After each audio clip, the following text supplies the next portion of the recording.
enthusiastic. And that band, huh? Let's hear it for the band, huh? Hey, come on. Let's hear it for the band. All right. Love it. You guys are good. Thanks for the tunes. Yeah, thanks for the tunes. Okay, so where were we? So yesterday, I kind of like that I've got on this kick here where I'm finding objects that I have that were my dad's. Things that were meaningful to me and meaningful to him. Yesterday I brought this out, which is this beautiful Hohner harmonica, 4-octave harmonica that he used to love playing. Like I said, my brother Tim and I used to love to hear him play, and he would sit and play and entertain us, and even take requests, So, that was good.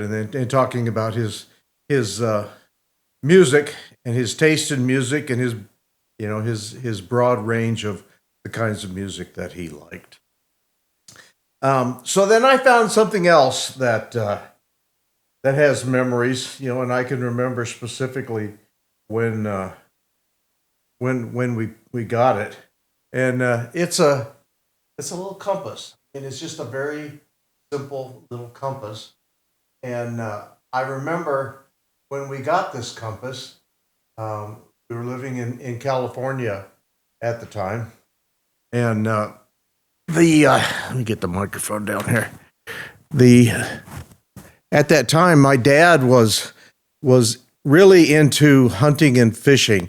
I don't know if he did that when he was younger, when he grew up, but when we were in California in the early '60s, he started hunting and fishing a lot. And I remember in 1960 when his father passed away. He brought home a Winchester 12-gauge shotgun that was his father's, and I remember him showing it to us when he brought it back. The shotgun was his dad's, and I don't think it was really used much, if at all. I think he had just had gotten it, so that would have been early 1960. And so he had this shotgun, and it was basically a bird gun, dove and quail. And so when we were in California, he started. He took up hunting, and he would hunt for dove and quail and pheasant and other small game. He never was a guy for deer or anything like that. It was always small game, fowl, ducks. And, it's interesting because, and we'll talk about it. I'll bring the shotgun out next time. We never had a dog. We never had a bird dog. And we always thought as kids, it's like, God, it'd sure be nice to have a dog, because Dad would always take Tim and I hunting with him. And guess who his retrievers were? Tim and I. And so whenever he would bag something, he would tell one of us, keep an eye on that, to watch where that duck went or watch where that pheasant went or whatever, because he would hold still because he knew that there were more out there to be flushed. And so when a bird went down after he shot it, we were the ones that had to remember where it hit and then go retrieve it. So, he was actively hunting, but he's also fishing, and he would take us fishing with us sometimes. And keep in mind, the interesting thing about this was all of this could be done on base. We were stationed at Beale Air Force Base from 1962 to 1965, and all of the hunting and all of the fishing that he did was done on base, because they had a stream that ran through the base, and it was stocked with trout. They had ponds on base, and they were generally stocked with largemouth bass and sunfish and bluegill, and some other, occasionally you could find something else that looked like a pike or something. And he would take us with him to go fishing.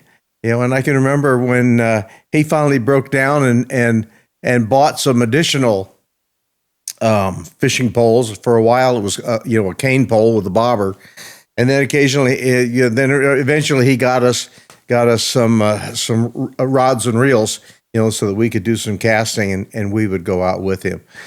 And so he was really, really active in his hunting and fishing. Something that he really did.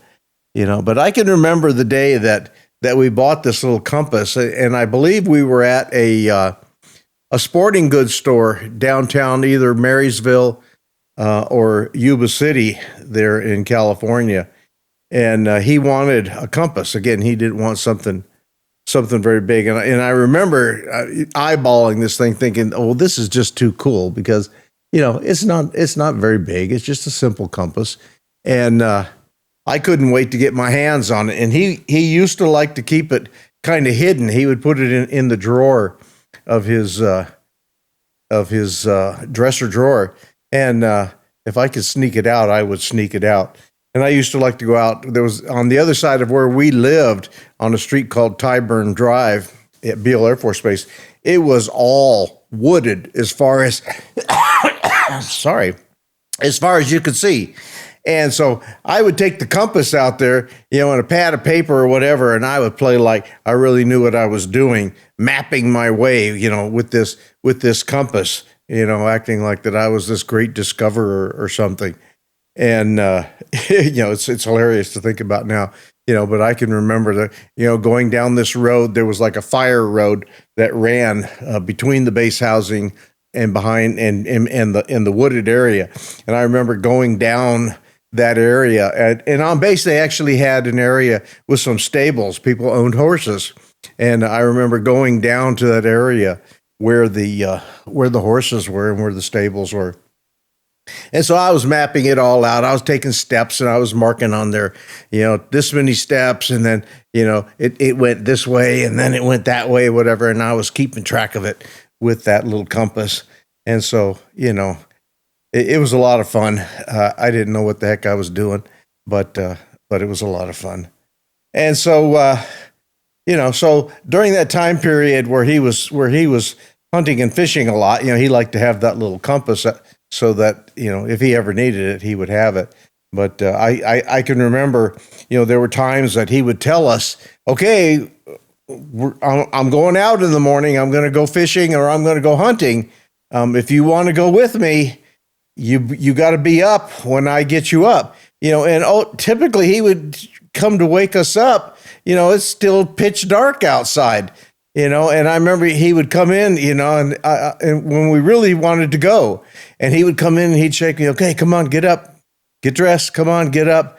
And I was out like a light, and I just could not wake up. I could not get coherent enough to even get up and do anything. And I can remember hours later, waking up and it's light outside already. And I'm thinking, oh no, he left. I didn't get to go again, and the whole day I'd be looking for him. And, later in the day, he'd come home with whatever he had bagged, whether it was fish or whether it was waterfowl or, ducks or quail or doves or whatever. And I would just be heartbroken because I just really, really, really wanted to go with him. So that's kind of the lead in to today's episode. This little compass yesterday was the harmonica. And I guess I should say, what is today? Well, today is the 13th of March, 2026, the day that most people dread, Friday the 13th. And again, as we started all of this, we're still bombing the shit out of Iran, and they just don't get it. So hopefully they'll put it together. So until next time and put something together, we'll talk to you later.